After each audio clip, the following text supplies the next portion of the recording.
right. Well, I think it's time we should start. So I would like to first express my deep gratitude to Javed Ghamidi Sahab for coming to our campus, and to the Center for Middle Eastern Studies for graciously hosting the event.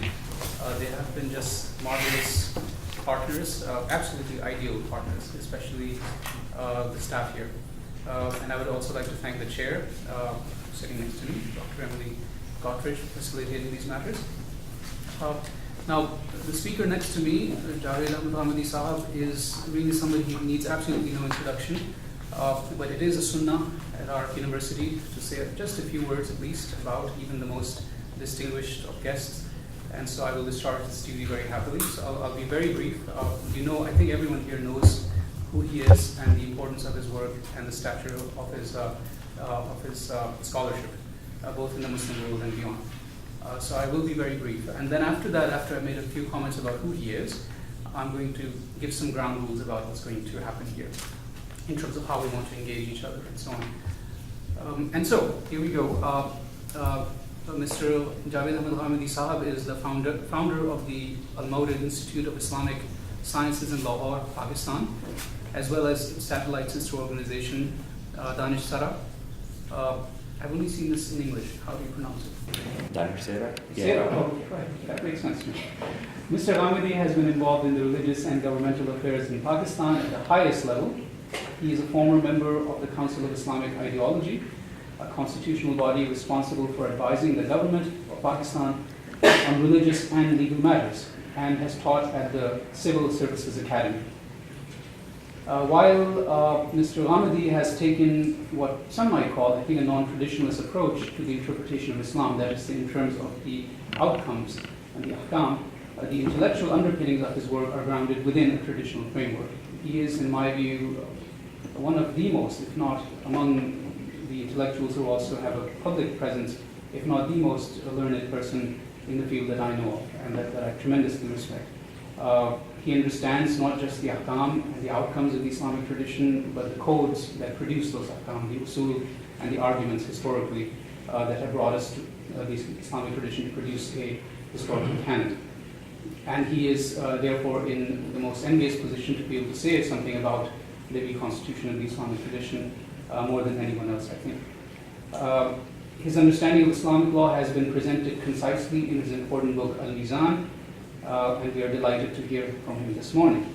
So that's all I would say in terms of introduction. I should say that I've said so little because I was telling Ghamidi Sahab earlier when we met privately that I received something like 100 requests to be part of this meeting. This shows how tremendously well-known he is, and you are some of the people who wrote to me. And in fact, the room should be much fuller. I think people will come late, so bear with us. Now, the rules of what's going to happen here today. We would like this to be a scholarly discussion. That's why texts were disseminated ahead of time. In other words, I hope that you have read at least or skimmed through some of the text, and you have some questions about his legal methodology. The topic today is Ghamidi Sahab's legal methodology and its relation to the classical Islamic tradition. We have collected here students and scholars who are interested and who specialize in this topic. So this is a scholarly venue. The basic way in which we're going to proceed is that Ghamidi Sahab will say something about his method, about his understanding of the tradition in about 15 minutes or so, right now. He will speak in Urdu, but along the way, Mr. Ananzul Prakash is going to translate his words. And then after that, we're going to open it to a dialogue and discussion. Since I know there'll be lots of questions, I will take on the heavy burden of being your shepherd. So I will pick people and so on, so we're not inundated. And we'll see how it goes. So that's pretty much it. We have a limited amount of time, so I'm going to now stop. Ghamidi Sahab, welcome to Shamli. Let's begin.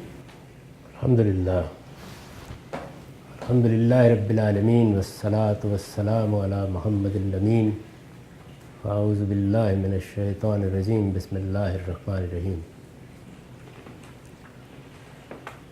ख़वातीन व हज़रात, मैं आप सब का बहुत शुक्रगुज़ार हूँ कि आपने इस जामे उलूम में मेरे जैसे तालिब इल्म की معروضات سننا پسند کی ہیں. یہ ایک مختصر وقت ہے اور اس میں کوئی بڑی تفصیلی گفتگو تو نہیں کی جا سکتی. میں چند لفظوں میں یہ کوشش کروں گا کہ اپنا طریقہ بھی واضح کر دوں اور کسی حد تک یہ بھی بتا دوں کہ ہماری کلاسیکل فقہ سے میرا منہاج کیسے الگ ہوتا ہے. So again, praises to God and peace and blessings upon the Prophet, beginning in the name of God, most merciful, most gracious. I'm very grateful for your presence here to hear a student of knowledge, talib al-ilm, like myself, and some of my offerings and observations. There's not a lot of time, and so unfortunately we won't be able to get into as much detail as I would like, but what I will do is I will offer you some of the key points with regard to my own legal method and thought, and also give you a sense of how it compares with regard to the classical tradition. میں نے اپنی کتاب میزان میں ایک بنیادی بات یہ واضح کی ہے کہ قرآن مجید، اور ظاہر ہے کہ اس کے ساتھ سنت بھی شامل ہے، اس میں جو دینی ہدایت بیان کی گئی ہے اس کے دو حصے ہیں. ایک حصے کا تعلق ایمان و اخلاق سے ہے اور دوسرے حصے کا تعلق مذہبی قانون سے ہے. میں یہ لفظ بہت سوچ سمجھ کر استعمال کر رہا ہوں، اس کے بعد مجھے اس کا فرق بھی واضح کرنا ہوگا. یہ دو چیزیں قرآن مجید کی اصطلاح میں الحکمہ اور الکتاب کہلاتی ہیں. الحکمہ کی تعبیر قرآن مجید نے ایمان اور اخلاق کے مباحث کے لیے استعمال کی ہے جو اصل دین ہے. جیسے فلسفے میں ہم ما بعد طبیعت یا اخلاقیات، میٹا فزکس اور ایتھکس کہتے ہیں. ایمان اور اخلاق کے مباحث کو قرآن مجید الحکمہ کہتا ہے اور مذہبی قانون کو الکتاب سے تعبیر کرتا ہے. ایک جگہ اس کے لیے شریعت کا لفظ بھی استعمال کیا گیا ہے. یہ لفظ زیادہ عام ہو گیا، تاہم یہ دونوں بالکل ہم معنی ہیں. یعنی جو مذہبی کانٹینٹ یا دین کے مشمولات ہمارے پاس ہیں ان کو اگر آپ تقسیم کریں تو قرآن کی تقسیم کے مطابق وہ دو حصوں میں تقسیم ہو جاتے ہیں: ایمان و اخلاق جس کو وہ الحکمہ کہتا ہے، الکتاب جس کو ہم مذہبی قانون سے تعبیر کر سکتے ہیں. So in my book Mizan, I've laid out some foundational ideas with regard to religious guidance being based on two pillars, the Quran and the Sunnah. And they actually divide up into two parts.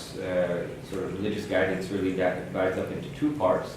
The first part, the Quran refers to as hikmah, and this constitutes iman, which is faith, and akhlaq, which is sort of your ethics or ethical guidance, or roughly corresponding to metaphysics and ethics. The other part is, in Quranic vocabulary, referred to as kitab, and this is religious law. And I'm using these terms very specifically, and I haven't given them much thought, because this word, for instance, for religious law, kitab, in one place in the Quran it's called Shari'a, even though Shari'a has become the popular term to refer to religious law in Islam. Shari'a and kitab, as it occurs in the Quran, are the same. And so the religious contents within the Quran, in my view, are divided into these two categories of hikmah and kitab. So hikmah being iman and akhlaq, metaphysics and ethics, or faith and ethics, and kitab being religious law. یہیں سے ایک بڑا فرق میری understanding میں اور classical فقہا کے یہاں پیدا ہوتا ہے. میرے نزدیک مذہبی قانون ایک اور چیز ہے اور قانون ایک اور چیز ہے. فقہا اس بنیادی فرق کے لحاظ سے قانون کو نہیں دیکھتے. ان کے ہاں قانون بالکل ایسے ہی ہے جیسے دنیا میں مختلف ریاستیں اپنا قانون بناتی ہیں، اور اس میں وہ فرد کے لحاظ سے بھی اور اجتماع کے لحاظ سے بھی قانون سازی کرتی ہیں. اور جن مقاصد کے لیے ریاستیں قانون بناتی ہیں کم و بیش انہی کو سامنے رکھ کر اللہ تعالیٰ نے یا اللہ کے پیغمبر نے بھی ایک قانون دے دیا ہے. سادہ لفظوں میں یہ کہیے کہ قانون انسان کی ضرورت ہے. اس قانون کو انسان اپنی عقل سے پورا کرتا ہے. اس میں بھی بہت سے قوانین وجود میں آتے ہیں. اللہ تعالیٰ نے اپنے پیغمبروں کے ذریعے سے بھی اس کو ایک قانون دیا ہے. اپنی نیچر کے لحاظ سے یہ ایک ہی چیز ہے. ہمارے فقہا کا عام اصول یہی ہے. میرے نزدیک ایسا نہیں ہے. یہ دو بالکل الگ الگ چیزیں ہیں. اسٹیٹ لا ایک اور چیز ہے اور مذہبی قانون ایک اور چیز ہے. So, from this basis of how I define things, the differences with the classical tradition begin. The first major difference, or the major difference, is really that I divide religious law and separate that from law in general. These are two different things in my view. In the classical tradition, this is not how it's viewed. They look at religious law in the same way that states look at state law. And so they also look at the reason for which religious law is made in the same way that states look at how they're going to make their administrative or state law. They believe that God gave the prophet this law for the very same reasons that any state develops its own legal system. And in my view, this is not a correct framework within which to analyze religious law. Religious law and state law are two separate things. چنانچہ میں یہ کہتا ہوں کہ مذہبی قانون کا مقصد اور ریاست کے قانون کا مقصد وہ بالکل الگ الگ چیزیں ہیں. ریاست کے قانون ہی کی طرح مذہبی قانون کو بھی دیکھنے کا نتیجہ یہ ہے کہ ہمارے یہاں اصول فقہ میں جو سب سے بہتر پریزنٹیشن ہوئی، جس کو آپ شاطبی کے الموافقات میں دیکھتے ہیں، تو اس میں یہ بتایا گیا کہ یہ در حقیقت نفس کی حفاظت ہے، عقل کی حفاظت ہے، مال کی حفاظت ہے. اس کے پیش نظر قانون دیا جاتا ہے. میرے نزدیک یہ بات ٹھیک نہیں ہے. مذہبی قانون اس مقصد کے لیے نہیں دیا جاتا. مذہبی قانون کا مقصد تطہیر اور تزکیہ ہے. اس لحاظ سے قانون، جب مذہبی قانون کا لفظ میں استعمال کرتا ہوں تو وہ اپنا مقصد ہی بالکل الگ کر دیتا ہے. اس وقت چونکہ بہت تفصیلی بحث کا موقع نہیں ہے، ورنہ میں آپ کو مثالیں دے کے بتاتا کہ مذہبی قانون کس زاویے سے کسی چیز کو دیکھتا ہے اور ریاستی قانون کس زاویے سے کسی چیز کو دیکھتا ہے. ایک بڑی سادہ سی مثال شاید بات کو سمجھانے کا ذریعہ بن سکے. مذہبی قانون میں اگر کوئی آدمی غلطی سے قتل کر دے تو اس کو 2 ماہ کے روزے رکھنے ہوتے ہیں. کوئی ریاستی قانون اس طرح کی کبھی قانون سازی نہیں کرے گا. کفارے کا پورا اصول جو مذہبی قانون میں آپ کو نظر آتا ہے وہ ریاستی قانون میں کبھی زیر بحث نہیں آتا. تو اس وجہ سے یہ ایک مثال میں نے دی. اس کا موقع نہیں ہے. ظاہر ہے کہ یہ کئی گھنٹے کی گفتگو اس پر کرنے کی ضرورت ہے کہ میں دونوں کو بالکل متوازی رکھ کے آپ کو بتا سکوں، لیکن ایک مثال سے میں نے یہ واضح کیا ہے کہ مذہبی قانون کا ہدف، مقصود تطہیر نفس ہے، اور ریاستی قانون میں پیش نظر یہ ہوتا ہے کہ لوگوں کو حق تلفی سے روکا جائے اور ان کو کسی کی جان، مال اور عزت پر دسترازی سے روکا جائے. یعنی ریاست کا قانون اصلاً اس مقصد کے لیے بنایا جاتا ہے. مذہبی قانون میں یہ چیز پیش نظر نہیں ہے. مذہبی قانون فرد کے نفس کی تطہیر کے لیے بنایا جاتا ہے. So the purpose of religious law and state law, in my opinion, are two completely separate things within Islam. And the mixture of these two ideas, of these two types of laws within the classical tradition, is in some respects exemplified in the Usul al-Fiqh work by Shatibi, Muwafaqat, where he talks about the maqasid al-Shari'a, that the purpose of Shari'a, according to Shatibi, are preservation of life, preservation of religion, etc. In my view, this is actually incorrect, that this is not the actual purpose of religious law. Religious law's purpose, in my view, is simply the purification of the soul, the human tasfiyah. And that this is very different from state law. Obviously, we are sort of limited with regard to time, so I can't do a comparison of how this difference exists between the two. But as one particular example, we'll take a situation of murder done by mistake. Under religious law, or Islamic religious law, if someone murders someone by mistake, then they are required to have fast for 2 months. This type of punishment, or if you will, is not possible for state law, and it's not conceivable that a state law would have that type of punishment. State law, its function is for the protection of, or to ensure the rights of its citizens and to protect people's lives and property. Religious law's purpose and function is to help in the purification of people's souls.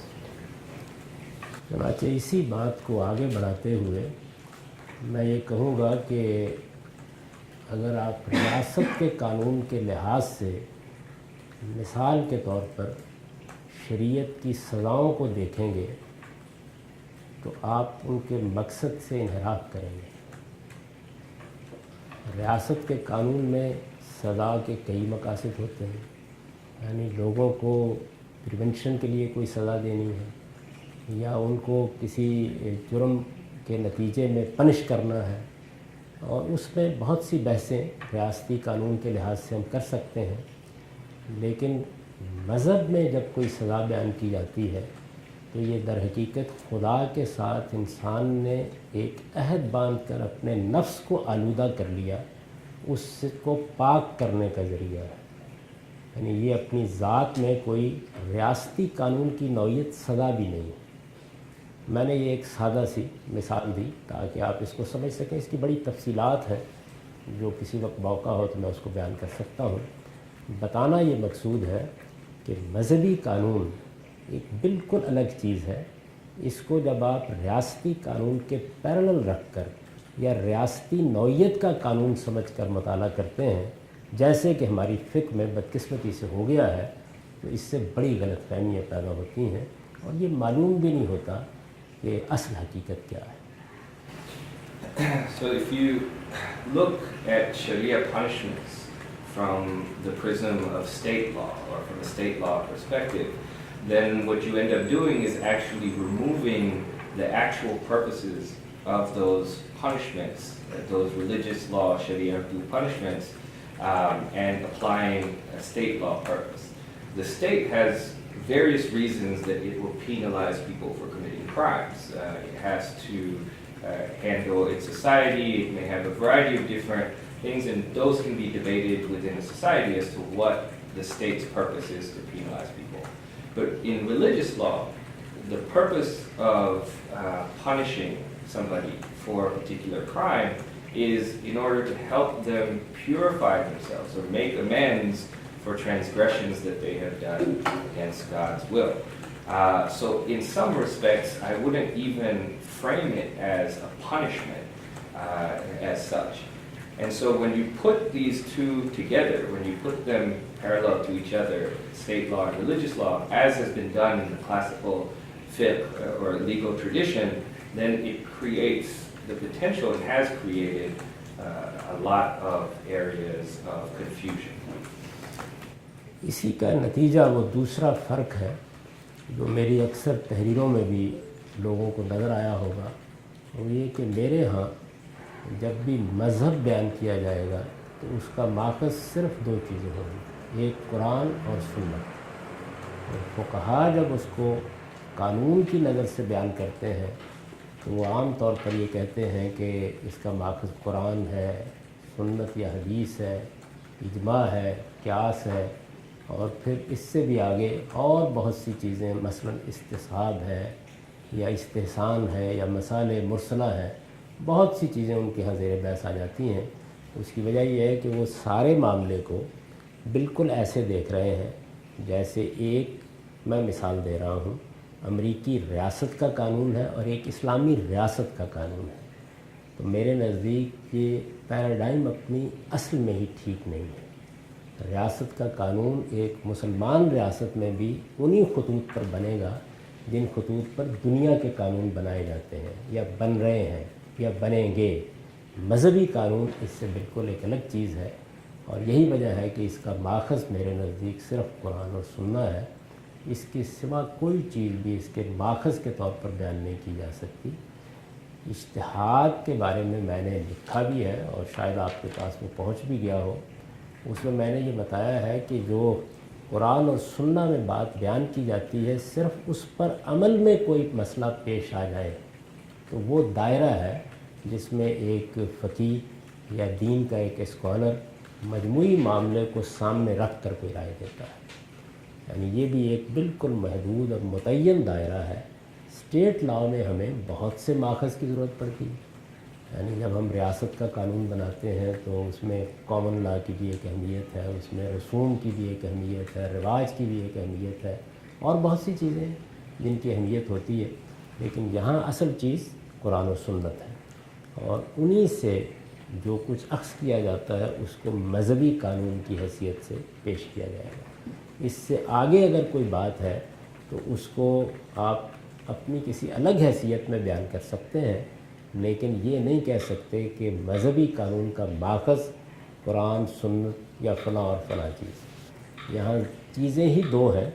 इज्तिहाद का भी एक मुतय्यन और महदूद दायरा है जिसमें वो काम करता है। So the other difference for me arises from the fact that the sources for me with regard to Islam and religious law are just two, the Quran and the Sunnah.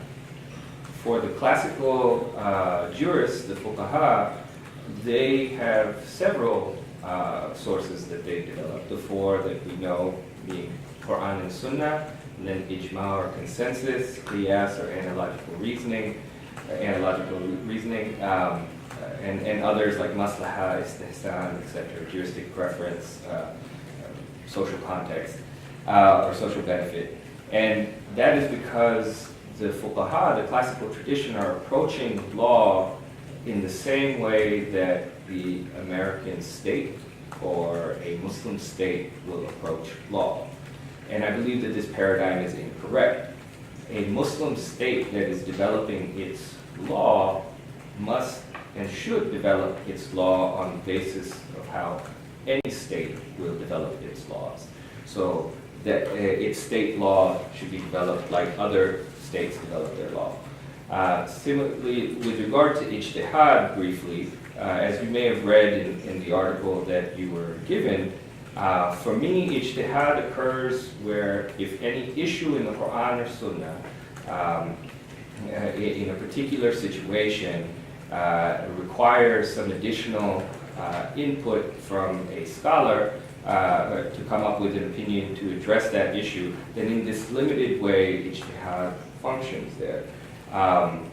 For state law, in terms of the sources that it needs to do ijtihad, to do sort of its ijtihad, there can be many things. Rituals that exist, or practices that exist in a society, or common law, or various other sources that will function to help state law deal with particular situations. Now, a scholar can obviously add certain things to their opinion or whatever else with regard to religious law, but this has to be taken separately as something additional, not actually religious law that they are making. ये इसी का नतीजा है कि इजमा जिसको हमारी फ़िक़्ह में बड़ी अहमियत दी जाती है, اور مذہبی احکام کی تشریح میں بھی بار بار اس کا حوالہ دیا جاتا ہے، وہ میرے ہاں سرے سے زیر بحث ہی نہیں آتا. یعنی میں اس کے اوپر تنقید میں تو بہت سی چیزیں کہہ بھی چکا ہوں اور لکھ بھی چکا ہوں، لیکن وہ میرے ہاں کوئی اہمیت نہیں رکھتا. اجماع جس معنی میں فقہا بولتے ہیں، ایک تو تاریخی معاملات میں اجماع ہوتا ہے کہ کوئی ہسٹوریکل ریکارڈ منتقل ہو رہا ہے، تو یہ معلوم ہے کہ علم تاریخ میں ہم یہ کہتے ہیں کہ یہ اخبار احاد سے منتقل ہوا ہے، یہ تواتر سے منتقل ہوا ہے، یہ اجماع سے منتقل ہوا ہے. یہ بالکل اور چیز ہے. فقہی مفہوم میں جس چیز کو اجماع کہا جاتا ہے، میرے نزدیک نہ صرف یہ کہ وہ ایک بالکل بے بنیاد چیز ہے، ایک بیس لیس چیز ہے، اس کی کوئی بنیاد نہ قرآن میں ہے نہ اس کی کوئی بنیاد حدیث میں ہے، وہ بلکہ مسلمانوں کے ہاں مذہبی فکر میں ایک بڑے جبوت کا باعث بن گیا ہے.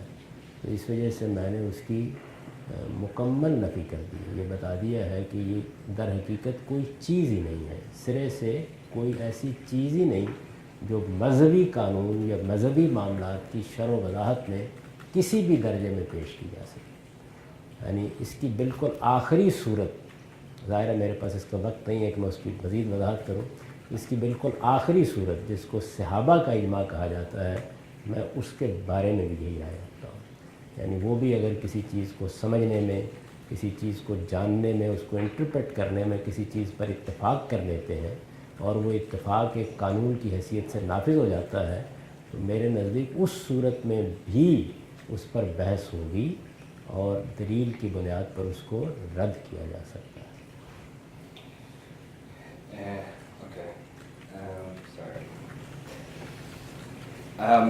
So in this way as well, the issue of ijma, which is gained, or consensus that has gained a lot of importance within the classical legal tradition, in my paradigm, or the way that I understand religious law, it actually doesn't even come up. And I don't believe that it actually has any importance. In ijma, as it relates to the historical record, as it relates to when you do history, in that sense, ijma is one of the methods which we talk about, historical reports coming down to us through a particular type of consensus, just as we talk about coming through a singular chain or coming through tawatur, etc. So on the basis, in the historical sphere, it's a different matter. But in the way that ijma is used by the fuqaha, by the legal tradition, I consider it to be baseless, to not have any foundation in the Quran or in the Sunnah, and that in fact it has gone on to become a major issue causing major issues within the Muslim community and for thought on religious law. I would even go so far as to say that the people, and I have various, I have written critiques of it, and that unfortunately we don't have the space to discuss that, but I would even go so far as to say the people who limit ijma, some scholars who limit ijma just to the area of the ijma of the Sahaba or the companions of the Prophet, even in that realm, even if the Sahaba agreed on something, that I believe that even that is something that we can argue about, that we can discuss, and that we can present proofs in order to reject. اس کے بعد جو ایک بڑا نمایاں فرق میرے اور ان کے ہاں واضح ہو جاتا ہے وہ یہ ہے کہ میں شریعت ہی کی اصطلاح اختیار کروں گا. فقہ کا لفظ جب بولا جاتا ہے تو یہ اصل میں شرعی قانون اور بہت سی دوسری چیزوں کے مجموعے کا نام ہے. تو میں ان کو الگ الگ کر کے دیکھوں گا. فقہ ایک انسانی عمل ہے، انسانوں نے اپنے لحاظ سے قانون سازی کی ہے. یہ ساری کی ساری تبدیل کی جا سکتی ہے. کوئی نیا فقیہ آ کر اس سارے قانونی نظام کو ختم کر سکتا ہے، اور یہ بھی ممکن ہے کہ یہ کہہ دیا جائے کہ اب اس کی دور حاضر میں کوئی خاص ضرورت بھی نہیں رہی، کیونکہ اسٹیٹ لا بڑی حد تک دوسرے ذرائع سے بہت ترقی یافتہ ہو گیا ہے. شریعت خدا کا ابدی قانون ہے، वो एक मज़हबी तकद्दुस अपने अंदर रखता है और वो हमेशा हमेशा के लिए उसके मानने वालों के लिए खुदा का कानून रहेगा, उसको मैं कभी फ़िक़्ह के साथ मिलाकर नहीं बयान करता। मैंने अपनी किताब में भी उसको अलग कर दिया है और यही वजह है कि मेरी किताब मीज़ान का तारुफ़ कराते हुए मैंने ये लिखा है उसके ख़ात्मे में कि इस किताब में मैंने दीन को फ़िक़्ह, कलाम, तसव्वुफ़ और फ़लसफ़े की हर आमेज़श से पाक करके बयान किया है। और यही वजह है कि मेरे यहाँ फ़िक़्ही अहकाम हमेशा एक इंसानी अमल की हैसियत से ज़ेर बहस आते हैं, मैं उसको कभी शरीयत के दायरे में बयान नहीं करता। So in the same way, for me, the terminology that I use, the technical term that I use for religious law is Shari'a. And I separate Shari'a and fiqh as two different things. For me, fiqh is a purely human endeavor.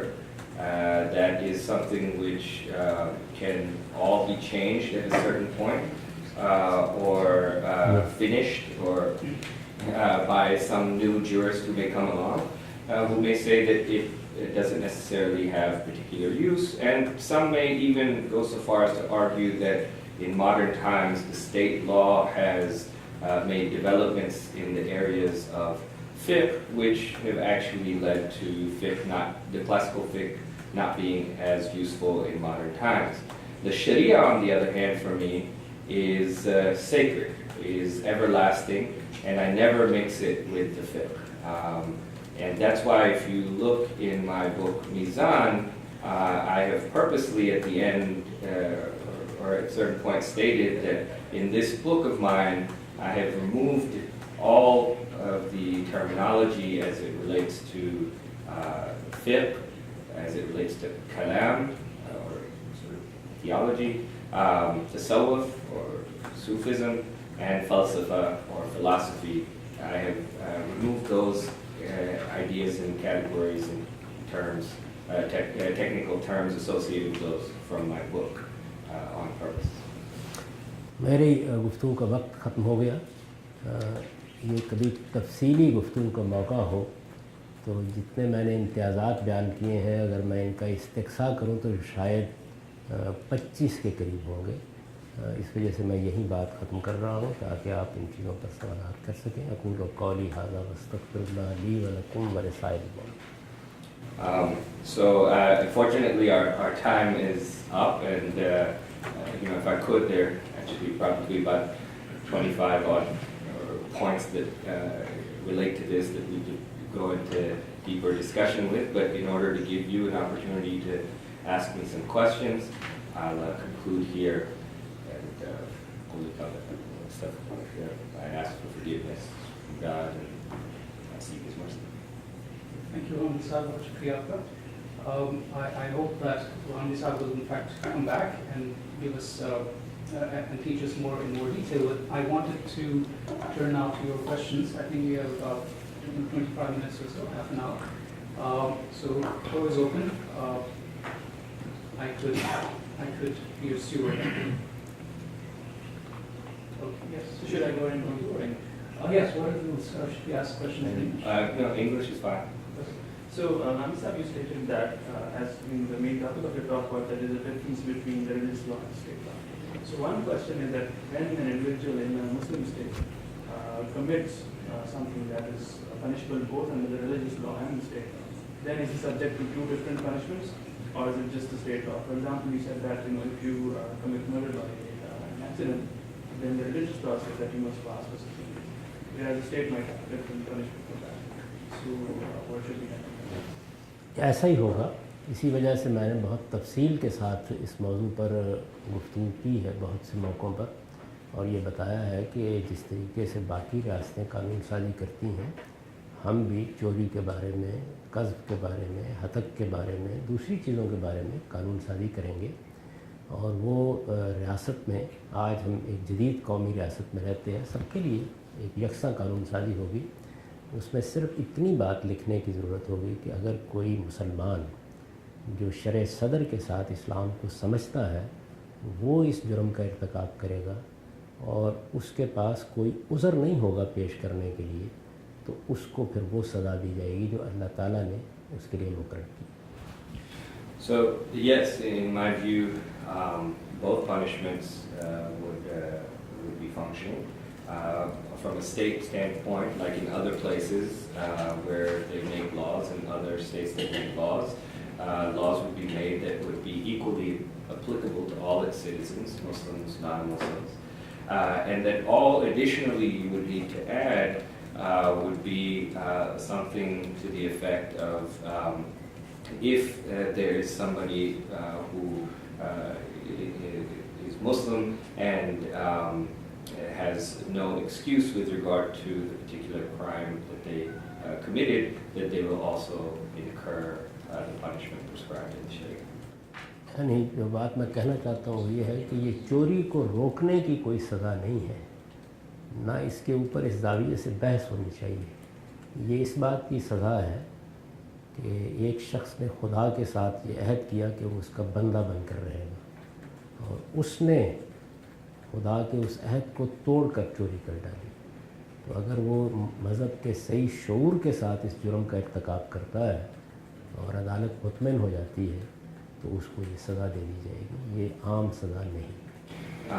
So to clarify, it's not that this is a sort of general punishment, and it needs to, this is not a punishment that is there to punish somebody for committing theft, for instance.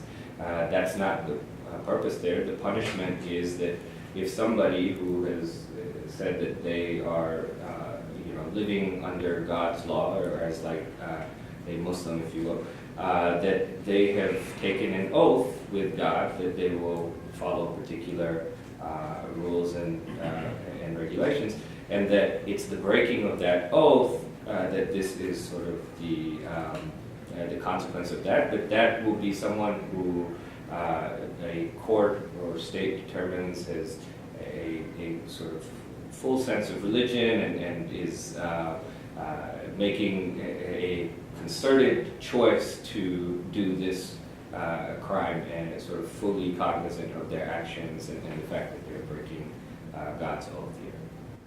चुनांचे इन सज़ाओं पर इस लिहाज से बहस ही नहीं की जा सकती कि इनसे जुर्म में कमी आती है या ज़्यादती होती है. वो स्टेट की सज़ाओं का मसला है. आपने देखा होगा कि जब सहाबा इस सज़ा मौरिद होते हैं तो वो आके कहते हैं ताख़िरनी या रसूलल्लाह, मुझे पाक कर दीजिए. तो ये असल में तत्हीर की सज़ाएँ हैं, ये जुर्म को रोकने की सज़ाएँ हैं. So if you, there's no debate here as to whether these particular punishments will cause a drop in crimes in a particular society or anything along those lines. Their purpose is completely different, and that's the reason why when you look in the prophetic tradition and when the Sahaba or companions used to come to the Prophet after having committed some kind of transgression, that they would ask for him to purify them, and that was the objective of these. Thank you so much for this. It's an honor to meet you. I have actually two questions.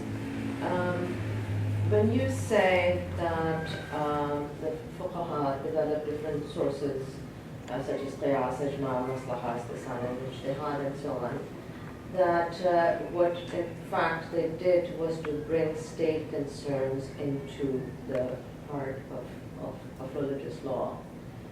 And my question is, of course, the nature of the state has changed in human history. And how do we think about that? Because the state today is a very different kind of a state than what it was at the time of, let's say, Shafi'i. And so, do you think that this transformation is in part a product of the nature of the modern state? Or would you say that in fact, even in the origins of fiqh, in the pre-modern state, in the pre-modern period, that this problem had already started to develop? So that's one question. My other question is... Could we do that Of question course, first and of then course. sorry? Yeah. یہی وہ سبب ہے جس کی بنا پر میں نے بارہا یہ توجہ دلائی ہے کہ ہمارے مذہبی لوگوں کو جدید قومی ریاست کو سمجھنا چاہیے. ماڈرن نیشن سٹیٹ وہ نہیں ہے جو اس سے پہلے ہوا کرتی تھی. چنانچہ جو پروسیجرل لا ہماری فقہ میں بنائے گئے ہیں وہ بڑی حد تک اس وقت کے ریاست کے تصور کو سامنے رکھ کے بنائے گئے ہیں. وہ میں اگر مبالغہ نہ کروں تو 90% irrelevant ہو چکے ہیں. میں نے جب پاکستان میں حدود آرڈیننس پر تنقید کی تھی تو اس میں بھی خاص طور پر یہ بتایا تھا کہ اس میں پروسیجرل لا جو فقہا کا بنایا ہوا ہے اس کو بھی شریعت اور مذہب بنا دیا گیا ہے، درحالے کہ اس کا اس سے کوئی تعلق نہیں ہے. میں اسی وجہ سے یہ رائے رکھتا ہوں کہ جو پرانی ٹریڈیشن تھی ریاست اور فرد کے تعلق کی، وہ ٹریڈیشن اپنے بیس میں ختم ہو چکی ہے. تو اس وجہ سے آپ اس کی کنٹینیوٹی میں اپنی فقہ سے اب فائدہ بھی نہیں اٹھا سکتے.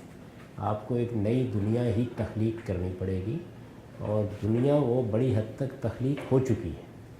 یعنی کرنی پڑے گی تب ہوگا جب ہم خلا میں کھڑے ہوں، وہ ہو چکی ہے بڑی حد تک. اس کی ایک سادہ مثال آپ دیکھیے کہ ہم صرف مغرب کے بنائے ہوئے ہوائی جہاز ہی استعمال نہیں کر رہے اور انٹرنیٹ ہی استعمال نہیں کر رہے، بلکہ یہ بات کہی تو قرآن نے بھی ہے کہ مسلمانوں کا نظام ان کی رائے پر مبنی ہوگا، لیکن اس کو ایک لیگل سسٹم کی حیثیت مغرب دے چکا ہے.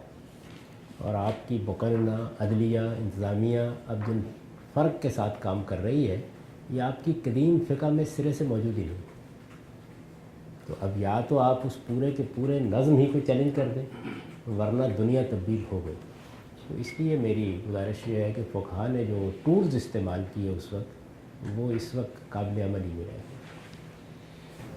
So this is the reason this question is raised. The reason this is the reason that I sort of urge religious scholars to study the modern nation state, because the modern nation state is significantly different from what existed in the past. As an example, procedural law that is followed by a lot of religious scholars now is based upon the old model on how people were governed, or the state, for lack of a better word, existed back in the day. And that I believe 90% of this procedural law coming from the fifth tradition is irrelevant for the modern context. As an example, even during the very heated hudud debates that occurred within Pakistan over the hudud ordinance, one of the things that I put forward at that time was that the procedural law that they were trying to apply in the modern nation state was flawed, because it wasn't, it was based on an old tradition that really didn't reflect today's realities and today's modern nation state. A new world has been, it needs to be created, but in fact has been created in many respects. So just as we utilize the internet and planes and this type of technology that the West has produced, the Quran has told us that decisions of a governing authority have to be based on the sort of collective opinion of its people.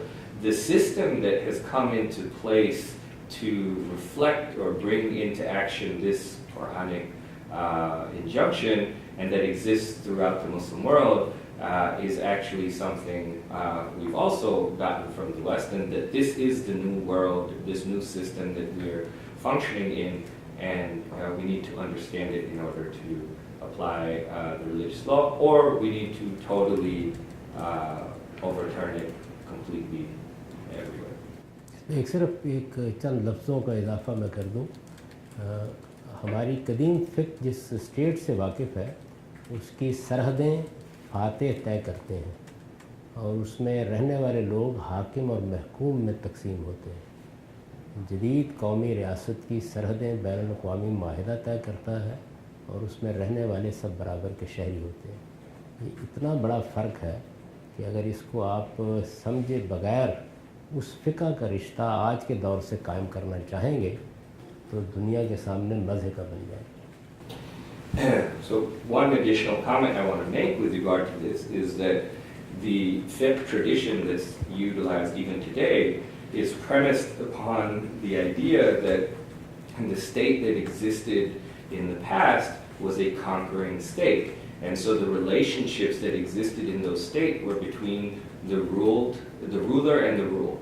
That's how sort of citizens of that state were seen. In today's reality, states function with the notion of equal citizenship of all of its members. This is a massive difference between the two types of sort of governing authorities or states that exist, and to marry the fiqh tradition that arises out of this different paradigm of ruler and ruled to a modern state where you have equal citizens will be or is the cause of a lot of tumult. Back to you. Yeah, so Your second question. thank you. My question is that your argument that, which is a very powerful one, and the line of argumentation that you take, at least of the little bit I've read, is very unique, that the sources of ijma, for example, that you argue that prevail upon, that it cannot prevail today because it's a historical document and cannot be given the same status as either the Sunnah or the Quran. Of course, this is an argument that is made by many hardline Islamists who argue the same, saying that there is nothing but the Quran and the Sunnah, or the tradition of fiqh must be thrown out, and then take matters in their own hand, of course, and you know the results of that better than I. So, what is it about your premise itself that makes your argument and the consequences that follow from it distinct from what many of the more extreme rejections of the tradition of fiqh? जिन लोगों का आपने हवाला दिया है उन लोगों के यहाँ दीन का माखज़ कुरान और सुन्नत नहीं है। उनके यहाँ दीन का माखज़ सलफ़ है।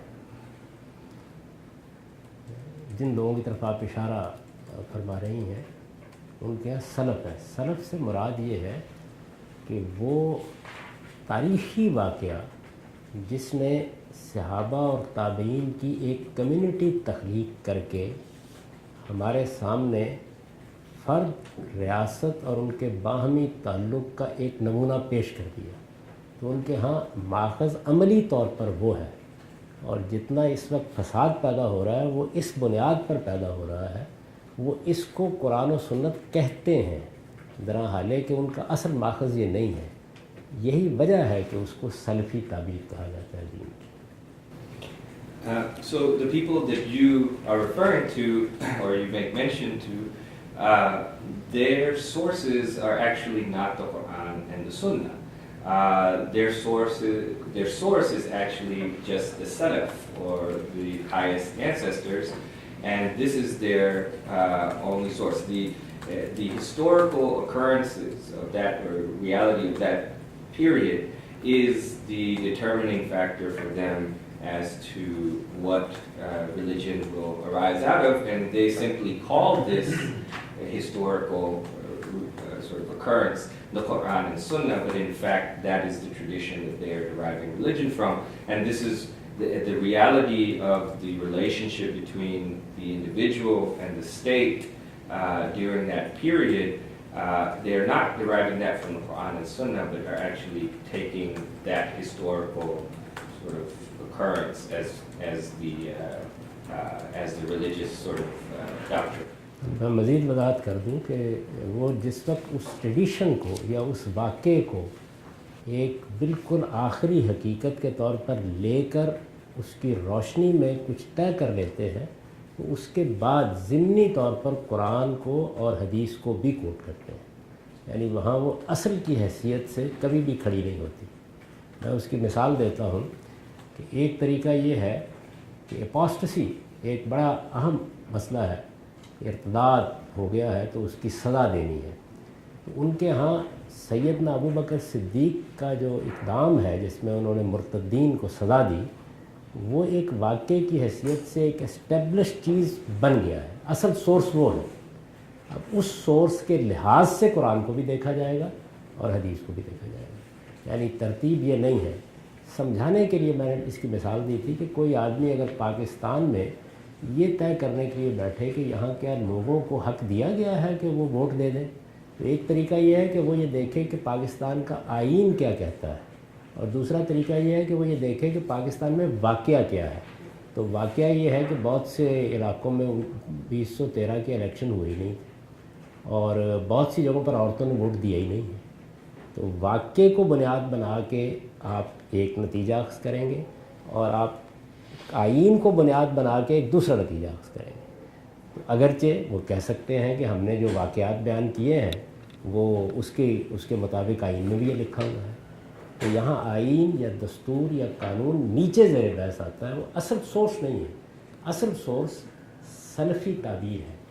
यही वजह है कि इस वक्त आलम इस्लाम में दो ही ताबीरें हैं जिनका गैर मामूली गलबा है, या सूफ़ी ताबीर है और या सलफ़ी ताबीर। सलफ़ी ताबीर ही ने एक बिल्कुल नई शक्ल इख्तियार की है पॉलिटिकल इस्लाम की शक्ल में।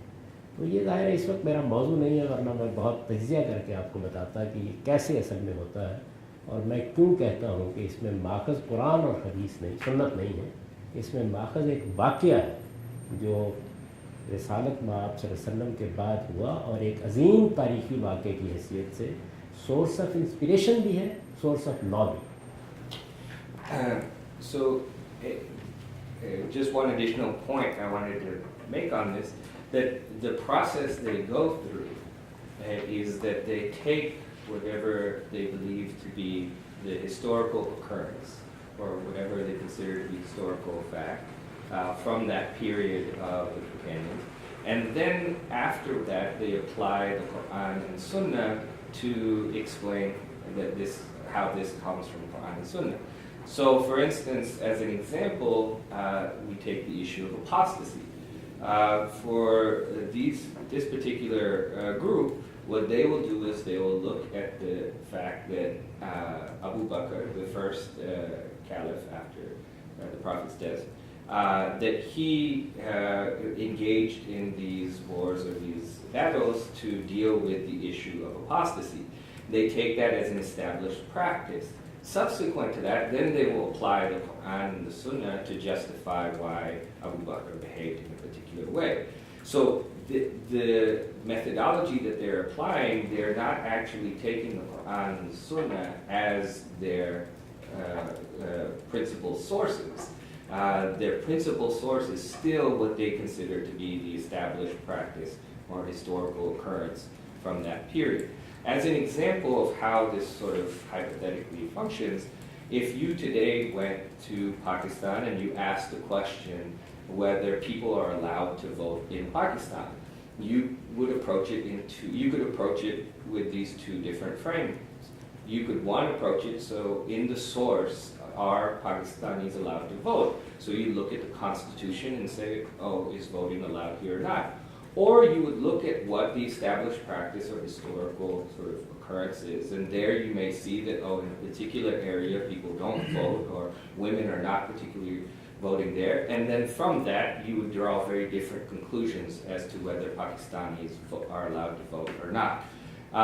There's a lot to say on this, and in my opinion, the sort of two predominant approaches in the world right now with regard to Islam are a Sufi approach and a Salafi approach. Unfortunately, that's not the topic here, but in the Salafi approach, it's this established practice, not the Quran and the Sunnah, which is the dominant source of law.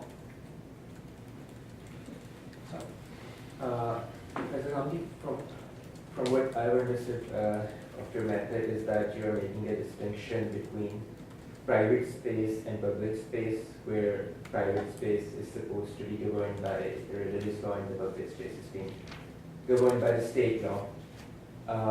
But from what we know or from what we see, religion has for most part been involved in the public sphere. It still is part of the public sphere. It informs the communal life in most of the Muslim societies. So my question is that, in your opinion, should religion be part of the public space, or should it inform communal life? And if it should, then which law would govern it, or how to go about it then? दुनिया में इल्म की आफतों में एक बड़ी आफत ये भी है कि इसमें इंसान पहले से मौजूद इस्तिलाहात से निजात नहीं पा सकता। मैंने ऐसी कोई बात नहीं की। मैं ये नहीं कह रहा कि इस्लामी कानून का ताल्लुक़ सिर्फ़ आपके पर्सनल मामलात से। मैं ये कह रहा हूँ कि मज़हबी कानून स्टेट लॉ से बिल्कुल अलग चीज़ है। मज़हबी कानून में बहुत सी चीज़ें आपकी ज़ाती ज़िंदगी से मुतल्लिक़ भी हैं, बहुत सी ज़िंदगी आपकी माशरती ज़िंदगी के बारे में भी है, और स्टेट से मुतल्लिक़ भी है। स्टेट से मुतल्लिक़ भी हैं, लेकिन वो मज़हबी कानून है, उसकी अप्रोच अलग है, वो और तरीके से चीज़ को देख रहा है। इसके नीचे स्टेट लॉ भी होगा और पर्सनल लॉ भी होगा। तो ये तकसीम पब्लिक और पर्सनल लॉ की नहीं है, ये तकसीम बिल्कुल और तकसीम है। यानी दुनिया में जब हम कानून का तसव्वुर करते हैं तो वो यहाँ से पैदा होता है कि माशरे को मुनज़्ज़म करना है, उसको इख्तियार के गलत इस्तेमाल से निजात दिलानी है। तो चुनांचे जो कानून बनाया जाता है उसकी सिर्फ दो बुनियादें होती हैं। इसके अलावा अगर अमेरिका की पार्लियामेंट भी सेनेट भी कोई कानून या कांग्रेस पास करे तो ये बुनियादी तौर पर वायलेशन होगी। एक हर कानून के बारे में आपको बताना पड़ेगा कि इसमें आप किसी की हक तलफी रोक रहे हैं या जान माल आबरू के ख़िलाफ़ ज़्यादती रोक रहे हैं। स्टेट लॉ का बुनियादी डोमेन ये है, वो इसके अंदर काम करता है। मज़हबी कानून बहुत सी चीज़ों में दखल देगा, जैसे सज़ा देगा। मैंने भी उसकी मिसाल दी, वो सज़ा एक आदमी को पर्सनली तो नहीं देनी, वो स्टेट देगी, लेकिन उसकी नौइयत बिल्कुल अलग है। यानी स्टेट लॉ हक तलफी को रोक रहा है, जान माल आबरू के ख़िलाफ़ ज़्यादती को रोक रहा है। मज़हबी कानून खुदा के साथ अहद की खिलाफ वर्जी के नतीजे में जो नफ्स आलूदा हो गया उसे पाक कर रहा है। तो नेचर अलग हो गई, ना कि पब्लिक और उसमें तकसीम हो गई। So one of the difficulties in sort of the world of knowledge is that many of the terms and terminology that previously exist continue to sort of dominate our conversation. I never have used the terms or made this division between personal and public. I don't actually think that these are the two ways in which it's divided. For me, it's religious law and state law, and within religious law, they have two different natures. Within religious law, there are elements of that religious law that apply to your personal life. There are elements of that religious life that apply to your communal life, and there are even elements of that religious law that apply to your life or to the state as such. But it's not a division between personal and public. The state itself, foundationally, its nature operates on two foundations. And the need to establish the state at its very core exists to either prevent somebody's rights from being transgressed or to uphold somebody's rights in that particular state. The religious law is pure, in its nature is really just this idea of helping you to purify your soul after you have broken an oath with God. That can exist in your personal, communal, or even in the state function. Thank you for coming here. My understanding is for the religious laws aim to purification of soul. You said that, right? I think it's one of the fundamental thing as far as I see. The Shatibi's 5 Zaruriya is very essential. So it's really shocked to me to hearing this. So, but I would like to hear from you. What's your dalil from the Quran and Sunnah to religious law, Shari'a's aim for purification of the soul? इस वक्त शायद इसका मौका तो नहीं होगा कि मैं जो इस्तिदलाल का माखज़ है उसकी बहुत तफसील करूं, लेकिन मैं आपको उस आयत की तरफ तवज्जो दिलाऊंगा जिसमें 3 मकामात पर रसूलुल्लाह सल्लल्लाहु अलैहि वसल्लम की बेइज्जत को बयान किया गया है। उसके अल्फाज ये हैं कि हुवल्लज़ी बअसा फ़िल उम्मीयीना रसूलन मिनहुम यतलू अलैहिम आयातिही व युज़क्कीहिम व युअल्लिमुहुमुल किताब वल हिकमा। ये पैगंबर उम्मियों में भेजे गए हैं, ये इसलिए भेजे गए हैं कि खुदा का फरमान पढ़ के सुना दें, जो इनको किताब दी गई है वो लोगों तक पहुंचा दें। और ये क्या मकसद रखते हैं, इसे प्योरीफाई करने के लिए है। युज़क्की है, इस तज़किये के लिए ये आपको दे क्या रहे हैं, दो चीज़ें, अल हिकमा और किताब, यानी वही ईमान और अखलाक और शरीयत। तो इस आयत के ऊपर मैंने बहुत काम भी किया है और इसकी बड़ी वजाहत भी की है, और यही चीज़ जगह जगह कुरान में बयान हुई है। कुरान मजीद की असल दावत यही है पूरे दीन की कि क़द अफ़लह मन तज़क्का। फलाह की बुनियादी ये है कि आप अपने आप को पाकीज़ा कर लें।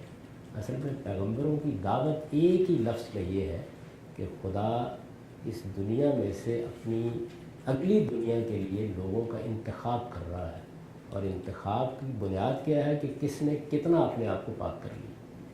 तो तज़किया, तत्हीर, यही दीन का मकसद है। So,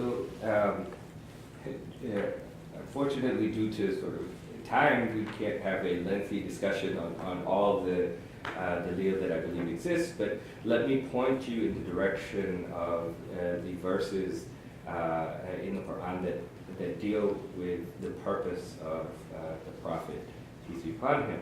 And in particular, the verse which says that the Prophet was sent to the Ummiyyin for the reason to bring them this message, this farman from God, to bring them to His people in order to purify them, and the way in which this purification occurs is through hikmah and the kitab, the two terms that I referred to. This notion of purification and these two terms come throughout the Quran. The Quran also has various places where it says only those who succeed are the ones who purify themselves. And that the entire purpose of religion and religious law is this purification in order to get people and prepare them for the life that is to come and what awaits them there. बल्कि मौका होता तो मैं आपको बताता कि जुज़वी कवानीन में भी वो ये बयान करता है, कई जगहों पर इसको बयान करता है। मसलन औरतों और मर्दों के मिलने के एटिकेट्स बयान करता है, तो ज़ालिका अत्हर लिक़ुलूबिकुम, यानी उसमें असली मकसूद यही है कि आपके वजूद को पाकीज़ा बनाया। If we had time, I want to go into even further detail that even in its particular areas where, for instance, the Quran discusses the etiquettes of men and women and their interactions, that over there it states that these etiquettes are in order for this purification to occur, and the verse states that. In limitations of time, we can take only one more question. Thank you very much. Let's go to an open-ended question. You opened with this kind of a differentiation between hikmah and kitab, and then much of the rest of the discussion focused on addressing kitab and kind of the relationship between the historical tradition and how we might address it again today.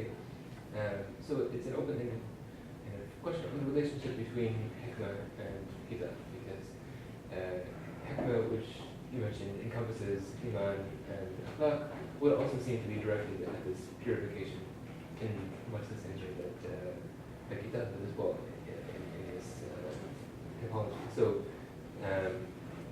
basically just from the relationship between hikmah and kitab and whether they're united in a single aim or how they inform each other and so on. एक ही मकसद है, यानी हिकमा में ईमान और अखलाक क्या करते हैं, वो आपके इल्म का और आपके अखलाकी वजूद का तज़किया कर देते हैं, पाकीज़ा बना देते हैं उसको, और कानून आपकी मदद करता है ताकि आप उस तज़किये को कायम रख सकें। बुनियादी मकसद उसका यही होता है। यही वजह है कि असल दीन की हैसियत ईमान और अखलाक ही को हासिल है। इसका जो रिलेशन है ये मैं एक सादा से मिसाल से आपको समझा देता हूँ। मसलन जब कुरान कहेगा बदकारी न करो तो ये अखलाकी तालीम है, जब वो कहेगा बदकारी पर ये सज़ा दी जाएगी तो ये लॉ हो गया।